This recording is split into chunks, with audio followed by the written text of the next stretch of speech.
రాజకీయ అనుభవం ఎలా ఉంది? నా పేరు వెంకటరామరెడ్డి. మా విలేజ్ జంగమాయపల్లి విలేజ్, ఎల్లారెడ్డి మండలం. నేను గత 25 సంవత్సరాల నుంచి రాజకీయం చేస్తున్నా. చిన్న చిన్న పోస్టుల నుంచి టీఆర్ఎస్ గవర్నమెంట్ రాగానే పెద్ద పోస్ట్ నాకు మార్కెట్ కమిటీ చైర్మన్గా నాకు అవకాశం దక్కింది.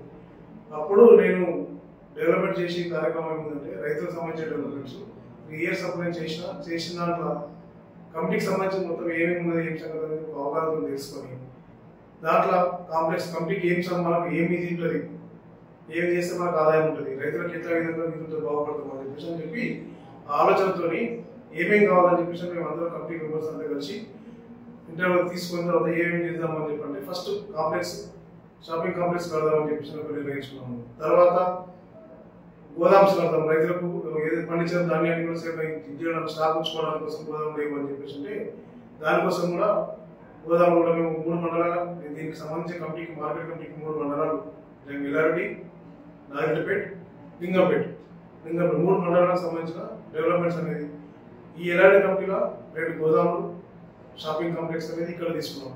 నారాయణపేటలో ఒక గోదాము, వేరే చిన్న వేరే వర్క్స్ ఉన్నాయి, పంప్ హౌస్ కానీ అక్కడ షెడ్ కానీ అక్కడ చేసాము. తర్వాత లింగంపేటలో 5,000 metric tons, Narayanpet 2,500 metric tons plus ఎల్లారెడ్డిలో 2,500 మెట్రిక్ టన్స్ 2, నారాయణపేట 1, తర్వాత లింగంపేటలో పెద్దది 5,000 మెట్రిక్ టన్స్ 1.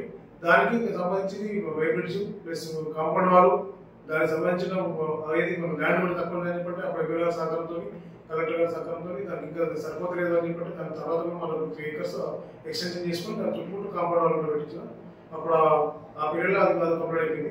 తర్వాత రైతు బజార్ కూడా ఇక్కడ ఎల్లారెడ్డి టౌన్లో కూడా రైతు బజార్ కోసం అని చెప్పి శాంక్షన్ వచ్చింది.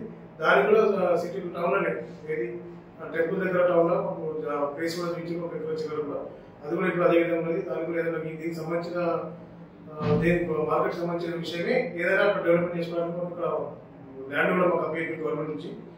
ఇంకా ఈసారి కూడా మళ్ళీ ఇప్పుడు తర్వాత కూడా మళ్ళీ గ్యాప్ వచ్చిన తర్వాత మళ్ళీ 5 years మేము మా విలేజ్లో జంగమాయపల్లి విలేజ్లో మా మిస్సెస్ యునానిమా సర్పంచ్ ఆ 5 సంవత్సరాలు గడిచిపోయినాయి. తర్వాత మళ్ళీ కాంగ్రెస్ గవర్నమెంట్ వచ్చింది. కాంగ్రెస్ గవర్నమెంట్ వచ్చినప్పుడు స్టార్టింగ్ లో కాంగ్రెస్ గవర్నమెంట్ మేము రేవంత్ రెడ్డి ఆధ్వర్యంలో కాంగ్రెస్ గవర్నమెంట్ లో కలిసిన తర్వాత మదన్మోహన్ గారు సపోర్ట్ చేసి మదన్మోహన్ గారు ఎమ్మెల్యేగా గెలుపొందారు. ఆయన చాలా కష్టపడి పనిచేసి మమ్మల్ని గుర్తించి ఈ రోజు మళ్ళా మాకు 2వసారి అవకాశం ఇచ్చినందుకు మా ఎమ్మెల్యే గారికి చాలా ధన్యవాదాలు, హృదయపూర్వక ధన్యవాదాలు చెప్తున్నాం. ఎందుకంటే మమ్మల్ని 3 మండలాలకు సంబంధించి మమ్మల్ని గుర్తించి మరి వెంకటరామరెడ్డికి ఇస్తే మాకు కరెక్టే, మాకు మంత్రి చేసిన ఉన్నాడు కాబట్టి, పని తెలిసి ఉన్నాడు, అనుభవం ఉన్న వ్యక్తి కాబట్టి ఆయనకి ఇస్తే కరెక్టే అని చెప్పేసి మా అన్న గుర్తించి మాకు ఈ రోజు మాకు మళ్ళీ 2వసారి అవకాశం ఇచ్చేందుకు మాకు చాలా ఇంకోటి సార్ ప్రజలలో కానీ పార్టీలో కానీ ఇంత ఆదరణ కావడానికి కారణం ఏంటి? వెంకటరామరెడ్డి అంటే 3 మండలాలకు ఇంత ఫేమస్ కావడానికి ముఖ్య కారణం ఏంటి? నేను ఎప్పుడైనా కానీ ఏ వ్యక్తితోనైనా కానీ కలిసిపోయే వ్యక్తిని, చిన్న పెద్ద అనేది మన చిన్న వ్యక్తి ఉంటే తమ్మి, పెద్దోళ్ళు ఉంటే అన్న, ఏదన్నా నా వ్యక్తిత్వమే ఎవరితోనైనా కలిసిపోయి మళ్ళీ ఎదురు పార్టీలో కూడా నేను ఆహ్వానించే పెట్టడానికి నాకు పార్టీ బేసిస్ ఆ విధంగా పెట్టుకోను.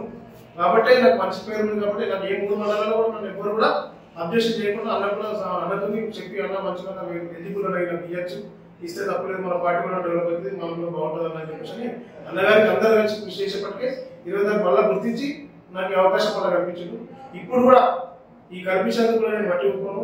మళ్ళీ ఏదైనా ఇంతకుముందు చేసిన పనికి అన్నగారి సహకారంతో ఇంత రెండంతలు చేసి నేను చూపిస్తానని చెప్పేసి నా యొక్క హృదయపూర్వకంగా చెప్తున్నా. అన్నగారికి కూడా అవకాశం ఉంది, ఎందుకంటే ఇంతకుముందు చేసినప్పుడు మున్సిపల్ గారితో సపోర్ట్ చేసుకున్న బలమైన గారికి ఇప్పుడు కూడా తనకి ఏంటంటే బాగా ఇంట్రెస్ట్ ఉంది. ఏదైనా ఉన్నది చెప్తే చేసి పెట్టే మెంటాలిటీ మా ఎమ్మెల్యే గారు మదన్మోహన్ గారు ఉన్నది కాబట్టి ఖచ్చితంగా మాకు ఒక నమ్మకం ఉన్నది. మా కంపెనీలో మళ్ళీ మేము మా పేరు ప్లస్ మా అన్న పేరు నిలబెట్టి మేము ఏదో డెవలప్మెంట్ చేసామో అది చేసి చూపించడానికి మా యొక్క హృదయపూర్వకంగా కృషి చేస్తామని చెప్పేసి అనుకుంటున్నాం. ఇంకోటి మన ప్రజల విషయాన్ని పెట్టి వరి కొనుగోలు విషయంలో సంవత్సరం క్రితం వరి కొనుగోలు జరిగిన 2 కేజీలు 4 కేజీలు కట్ చేశారు, దళాలు కట్ చేశారు, రైసింగ్ రాజ్యాంగం కట్ చేశారని ప్రజలు ఆపోయారు. దానికి మీరేలా చర్య తీసుకుంటారు? నెక్స్ట్ ఇప్పుడు వర్షాకాలం కొనుగోలు విషయంలో దానికి ఎట్లా చర్య తీసుకుంటారు? నేను ఇంతకుముందు చేసినప్పుడు కూడా అనుభవం ఉందన్న నాకు. ఎందుకంటే వరి కానీ మా ఏరియాలోకి వచ్చే 3 పంటలు వరి, మొక్కజొన్న అండ్ ఏది మన ఈ సోయాబీన్ వస్తాయి. ఈ 3 మాకు వస్తాయి. ఎక్కువ మట్టుకు అయితే మాకు వరి పేడ ఎక్కువ వస్తుంది. మేము ఇంతకుముందు కొనుగోలు చేయకుండా కంపెనీలకు చేయకపోతే చేయకుండా ఎందుకంటే మాకు ఏదైనా మాకు సంబంధించిన సొసైటీలు ఉన్నాయి. మేము ఏం చేయాలనుకున్నా సొసైటీ ద్వారానే చేయాలి. మా కంపెనీ నుంచి వాళ్ళకి రైతులకు ఏదైనా అవగాహన కల్పించాలన్నా ఏదైనా మేము ఇవ్వాలనుకున్నా కానీ సొసైటీ నుంచి మాకు సంబంధించిన ప్యాడీ క్లియర్ కానీ తర్వాత కాంటాలు కానీ తర్వాత ఇది టాపర్స్ కానీ వాళ్ళకి రైతులు ఖరాబ్ కాకుండా నష్టపోకుండా వర్షాలు కానీ ఇది కాకుండా వాళ్ళకు అన్ని విధాలుగా సహకరించి మేము వాళ్ళకి ఇది చేస్తున్నాము. తర్వాత ఏంటంటే ఒకవేళ అద్భుతంగా ఖరాబ్ అయిపోయిన నలుగు వచ్చినా ఏదైనా కానీ మళ్ళీ మేము మాట్లాడి ఆఫీసర్తో మాట్లాడి రైస్ మిల్లర్స్తో మాట్లాడి వాళ్ళకి ఏది కాకుండా వాళ్ళు నష్టపెట్టకుండా మేము వాళ్ళకి తీసుకొని రైస్ మిల్లర్ వరకు మేము చేయించే బాధ్యత మేము తీసుకున్నప్పుడు ఇప్పుడు కూడా మళ్ళీ వర్షాకాలం పంటలు వస్తున్నాయి. మళ్ళీ లేకపోతే 15 రోజులైతే మళ్ళీ పంటలు స్టార్ట్ అవుతాయి. మొన్ననే మా వ్యక్తి కూడా మేము 21 రోజులు ప్రమాణ స్వీకారం చేసాము. ఇప్పుడు చేయకుండా వచ్చి నేను తెలుసుకున్న ఏమేమి ఉన్నది ఎటువంటి ఏం సంగతి తెలుసుకుంటే టాపర్స్ అవన్నీ లేవు, అవన్నీ ఆర్డర్స్ పెట్టించాను అన్నారు. ఇప్పుడు కూడా అందుబాటులో లేవు టాపర్స్, మేము వచ్చాక ఏం లేవు. ఇప్పుడు కూడా తెప్పించాము టాపర్స్ కానీ ఇవన్నీ ప్యాడీ క్లియర్స్ కానీ కాంటాలు కానీ అన్ని అందుబాటులో లేవు. టాపర్స్ ఒకటి లేవు. టాపర్స్ కూడా మేము ఆర్డర్ పెట్టాము, అవి ఇంకా రాలేదు. రాగానే మళ్ళీ సొసైటీ వాళ్ళందరూ పిలిపించి ఏ సొసైటీకి ఏమేమి పడుతుంది అని చెప్పి మేము టాపర్లు ఎంత పడుతుంది అని చెప్పి వాళ్ళకి మేము అప్లైటాము.